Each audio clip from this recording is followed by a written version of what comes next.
মাঠের রাজা এবার মাঠের বাইরেও চ্যাম্পিয়ন।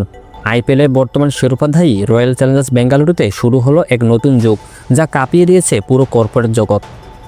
ভারতীয় আন্তর্জাতিক ব্যবসা প্রতিষ্ঠানের এক শক্তিশালী কনসোর্টিয়াম কিনে নিয়েছে আরসিবির মালিকানা। আর এই মহাযজ্ঞের নেতৃত্বে উঠে এসেছে মাত্র 28 বছর বয়সী এক তরুণের নাম আর্যমান বিরলা। মঙ্গলবার বর্তমান মালিক ইউনাইটেড স্পিরিটস লিমিটেড এই ঐতিহাসিক চুক্তির বিষয়টি নিশ্চিত করেছে। বিরলা গ্রুপের সাথে এতে যুক্ত আছে ব্ল্যাকস্টোন, বল বেঞ্জার্স এবং টাইমস অফ ইন্ডিয়া গ্রুপ। প্রায় 1.78 বিলিয়ন মার্কিন ডলারের এই বিশাল চুক্তি এখন শুধু আনুষ্ঠানিক অনুমোদনের অপেক্ষায়। আর অনুমোদন পেলেই আরসিবির সিংহাসনে বসবেন তরুণ পরিচালক আর্যমান বিরলা। আর্যমান বিরলা কেবল প্রভাবশালী শিল্পপতি কুমার মঙ্গলম বিরলার ছেলেই নন, তার রক্তে মিশে আছে ক্রিকেট। 17 বছর বয়সেই ঘরবাড়ি ছেড়ে ক্রিকেটের নেশায় পাড়ি জামিয়েছিলেন মধ্যপ্রদেশে। 2017 সালে রঞ্জি ট্রফিতে অভিষেক হওয়া আর্যমান ছিলেন এক প্রতিভাবান ব্যাটার। সিকে নাইডু ট্রফিতে 3টি সেঞ্চুরি সহ 602 রান করে তাক লাগিয়ে দিয়েছিলেন নির্বাচকদের।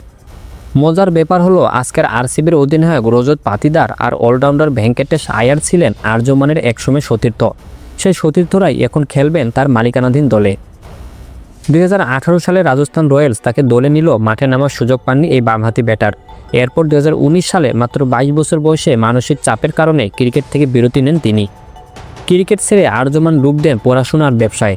হার্ভার্ড বিজনেস স্কুল থেকে MBA এবং বৈশ্বিক অর্থনীতিতে উচ্চতর ডিগ্রি নিয়ে নিজেকে গড়ে তোলেন আগামী যোগ্য নেতা হিসেবে। দীর্ঘ বিরতির পর আবারও ক্রিকেটে ফিরেন আর্যমান, তবে এবার ব্যাটার হিসেবে নয়, বরং 1.78 বিলিয়ন ডলারের একটি সাম্রাজ্যের সেনাপতি হিসেবে। দায়িত্ব নিয়ে আর্যমান জানিয়েছেন, আরসিবির ভবিষ্যৎ গড়তে তিনি বদ্ধপরিকর। মাঠে এবং মাঠের বাইরে সমর্থকদের জন্য নতুন ও বৈপ্লবিক কিছু করার প্রতিশ্রুতি দিয়েছেন তিনি। চ্যাম্পিয়ন দলের ব্যাটার এখন একজন ক্রিকেটারের হাতে, তাহলে কি আরসিবির আধিপত্য এবার আরও দীর্ঘস্থায়ী হবে?